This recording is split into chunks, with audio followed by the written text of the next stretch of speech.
అండి, అందరికీ నమస్కారం. Why people are unhappy?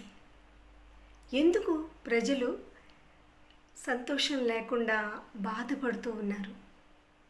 మనం ఈ ప్రశ్న కానీ వేసుకుంటే కొందరికి సంతోషం ఉండదు, కొందరికి డబ్బు ఉండదు, కొందరికి ఆరోగ్యం ఉండదు.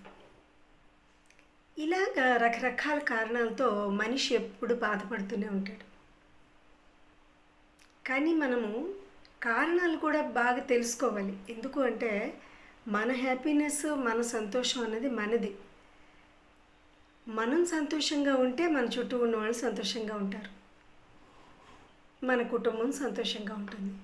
కానీ మనమే బాధపడుతూ ఉంటే మనకి రోజు వెళ్ళడం కష్టమైపోతుంది.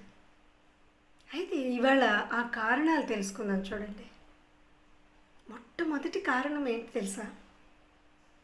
ఎదుటి వ్యక్తి సక్సెస్ అంటే ఎదుటి వ్యక్తి విజయం చూసి బాధపడడం. సంతోషం అనేది ఉండదు. ఎందుకు? ఈర్ష. ఒక విధంగా చెప్పాలంటే దీన్ని ఎదుటి వ్యక్తి సక్సెస్ కానీ విజయం చూసి కానీ బాధపడుతూ వాళ్ళు విజయంతో ముందుకెళ్ళిపోతున్నారే అని ఆలోచిస్తాం. కానీ మనము ఇంకా క్రిందికి వెళ్ళిపోతున్నాం అనే ఆలోచన మనిషికి ఉండదు. ఎదుటి వ్యక్తుల గురించి ఆలోచించుకొని వాళ్ళ గురించి ఎప్పుడూ మాట్లాడుతూ మన సమయం అంతా వేస్ట్ చేసేస్తాం.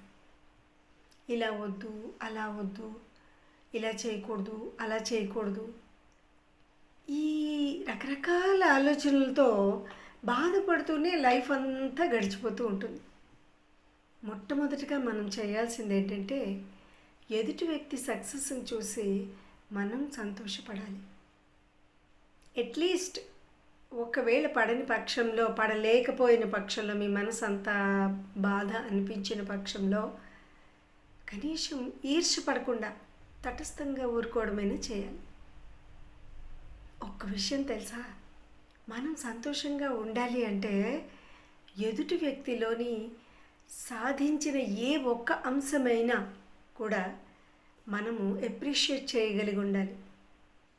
అప్పుడు ఆ పాజిటివ్ వైబ్రేషన్స్ మనకు తిరిగి వస్తాయి, మనం కూడా విజయం దిశగా వెళ్తాం. సో ఇది మొదటిది అన్నమాట.